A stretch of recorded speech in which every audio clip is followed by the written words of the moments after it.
Is Caitlin Tyrell here? Yep. Okay, and then after Caitlin goes, we'll switch back to the agency head list for a moment. Is Colleen Murphy still here? Okay, you'll be next, Colleen.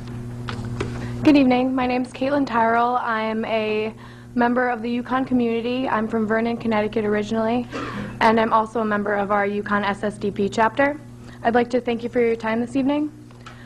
It took a great deal of consideration as to whether or not I would testify today. As a full-time student of University of Connecticut, as well as an activist for drug policy reform, I had to decide which was more important: a quiz in German culture and civilization, or my personal testimony as asking you to please support Bill 349, an act considering the penalty for possession of a small amount of marijuana. My decision was an easy one. Although school is my #1 priority right now, and today's quiz can make or break my grade for this semester, I know that what I sit here doing now is wildly more important.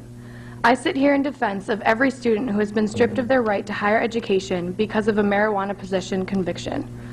The aid elimination penalty automatically denies financial aid for students with any drug conviction, including misdemeanor marijuana possession. Oddly enough, drug convictions are the only charges for which students are denied financial aid. Murderers, rapists, burglars, arsonists, and other criminals are all eligible to receive aid. Since the penalty was added to the Higher Education Act in 1998, nearly 200,000 students have been denied financial aid because of it. This does not include the countless other students who didn't even apply to college because they thought they'd be denied.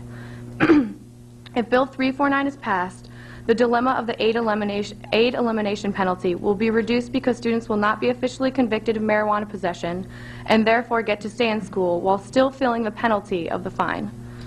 Putting up roadblocks on the path to education does nothing to solve our nation's drug and crime problems. It only makes them worse. Forcing students convicted of drug charges to drop out of school makes them more likely to continue abusing drugs and engaging in criminal activity, thus becoming costly burdens on the criminal justice system. It also causes students to be less likely to become productive tax-paying citizens, thus reducing the nation's economic productivity and leading to more reliance on costly social programs. We should be working on heightening our education and rehabilitation systems with measures of harm reduction like Bill 349, rather than criminalization and, in many unfortunate cases, the denial of higher education to the future leaders of America. Thank you for your time. Thanks very much for your testimony. Are there any questions?